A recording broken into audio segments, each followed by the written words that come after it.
observations on the northern constituencies first before we move on to Britain itself? Yeah, I think, look, Foyle is also, just like Belfast North, too close to call. But I think Colm Eastwood has put in a muscular performance there, which is very unusual for the SDLP.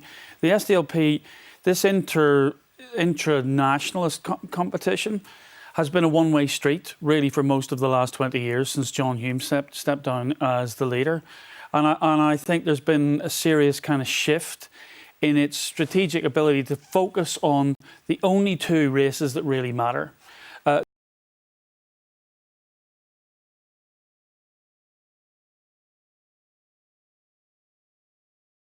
There is a little bit of focus on Southdown, the seat they lost 2.5 years ago. But really, most of the focus is going on to Foyle if you're west of the Ban. And then if you're east of the Ban, people are heading up to South Belfast. So I think there is an emerging sense that within the SDLP, they're much better organised.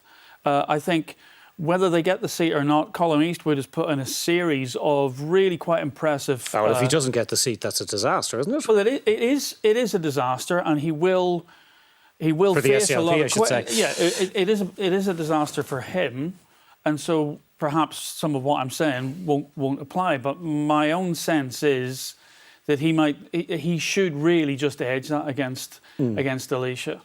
That's privately what some Sinn Féin sources are saying already to try and prepare the blow.